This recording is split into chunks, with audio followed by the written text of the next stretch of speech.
안녕하세요. 또 나야. 서울 한복판의 고요한 밤. 홍대 작은 카페의 익숙한 창가에 앉아 따뜻한 차를 마시다가 문득 깨달았다. 이 거리는 몇 년 전과 많이 달라진 것 같다.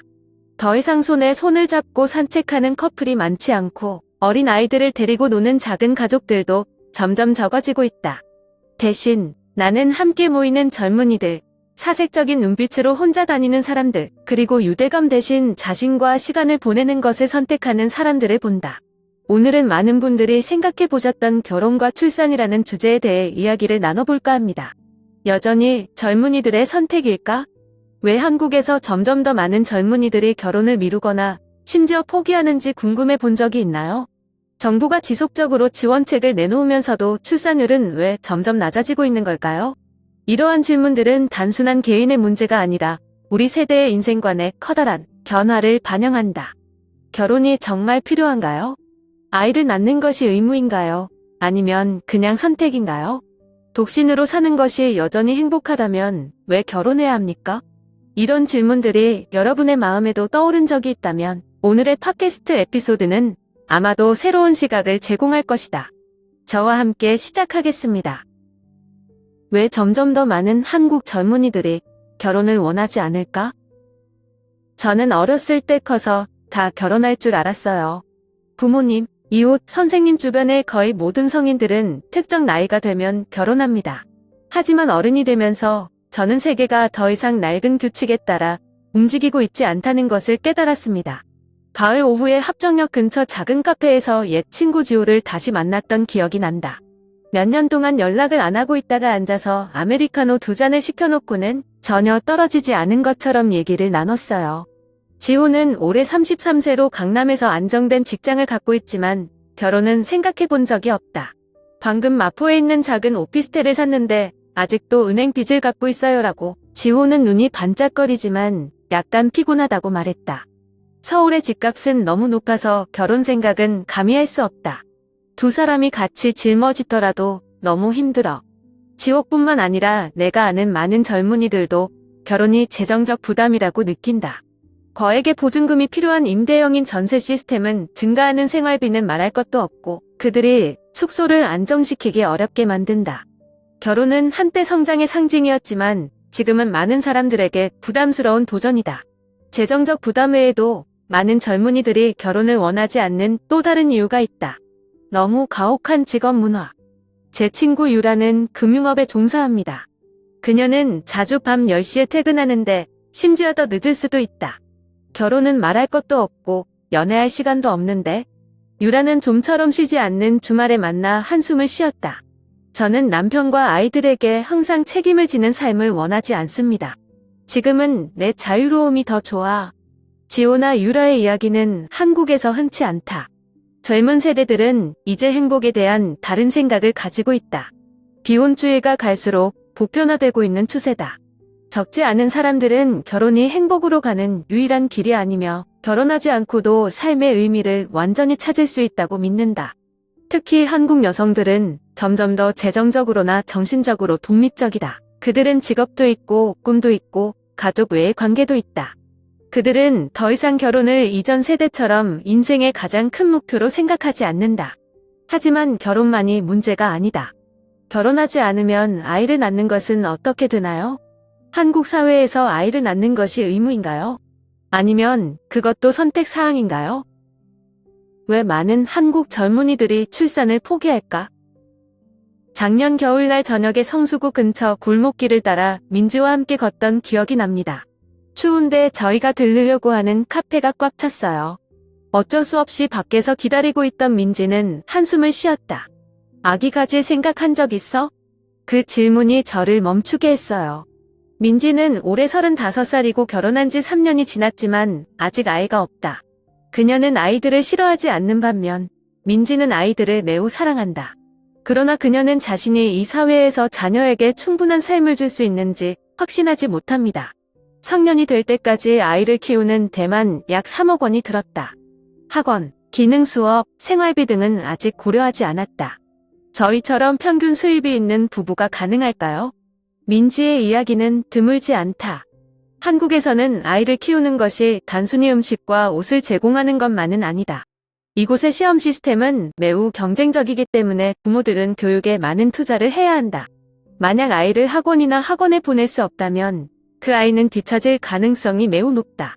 그래서 많은 젊은이들은 더 이상 출산이 더 이상 당연한 선택이 아니라고 느낀다. 그들은 단지 어린 시절부터 아이가 압력을 받고 사회에 경쟁하도록 하기 위해 출산을 원하지 않는다.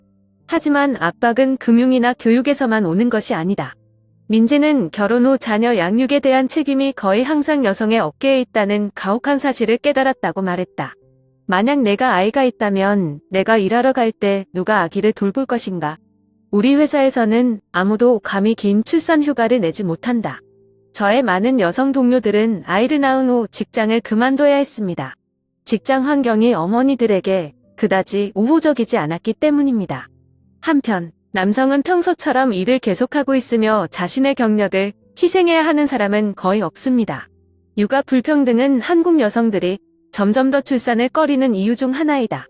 사회에 많은 변화가 있었지만 아이를 돌보는 것에 대한 전통적인 관념은 실제로 사라지지 않았다. 여성들은 직장에서 압력을 받을 뿐만 아니라 가족 내에서 대부분의 책임을 져야 한다.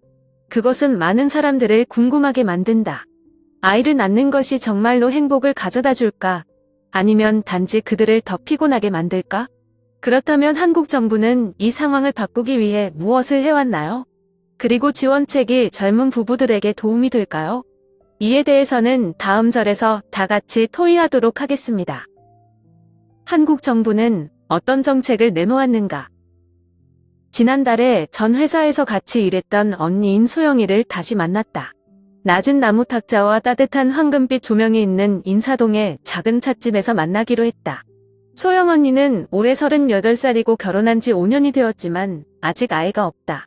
내가 이유를 물었을 때 그녀는 가볍게 웃으며 앞에 있는 찻잔을 천천히 저었다. 정부는 어린 자녀가 있는 가정에 보조금을 지급합니다. 그런데 생각해봐. 한 달에 몇백만 원이 인생에 얼마나 도움이 될 수 있을까? 그녀는 지원 정책이 많다는 것을 알고 있음에도 불구하고 그녀와 남편은 여전히 아이를 갖는 결정을 내릴 수 없다고 말했다. 수당은 여성의 재정적 압박, 시간, 그리고 직업상의 희생을 보상하기에 충분하지 않다.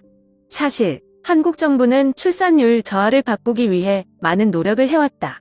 그들은 젊은 가족들이 부담을 줄이는데 도움이 되는 재정보조금 프로그램을 제공합니다. 출산식 보조금 2022년부터 출생아 1명당 200만 원씩 정부로부터 생후 1년 동안 월정수당과 함께 받는다.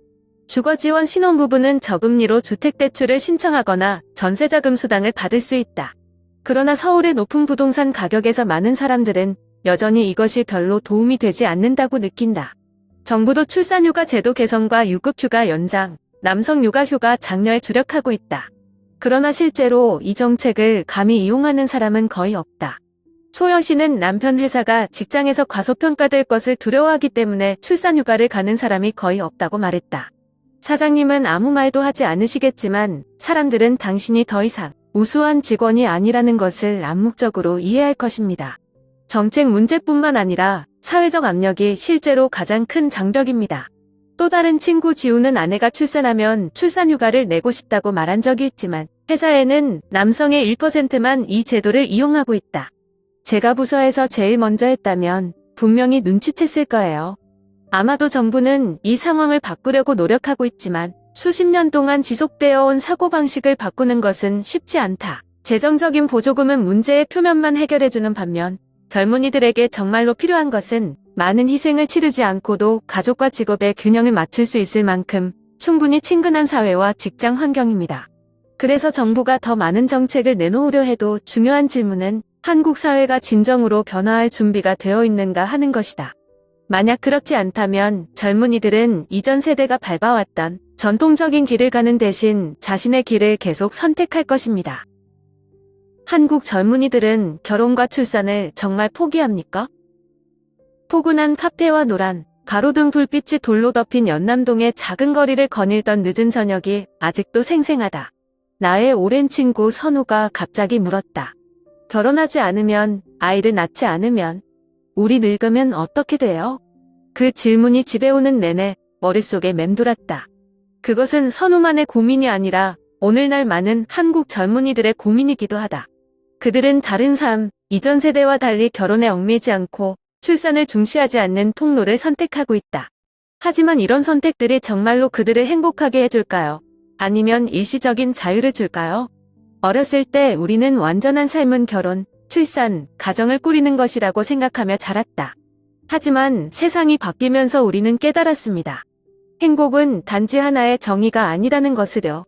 지금 많은 한국 젊은이들에게 행복은 안정된 직장, 안락한 작은 아파트, 자유로운 여행, 또는 단순히 가족 책임에 얽매이지 않는 삶일 수 있다.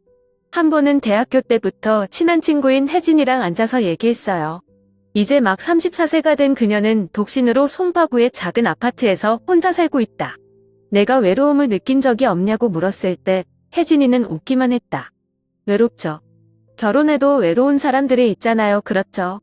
혜진이는 결혼에 대해 생각해봤지만 행복을 느끼기 위해 그런 것이 필요하지 않다는 것을 깨달았다고 말했다.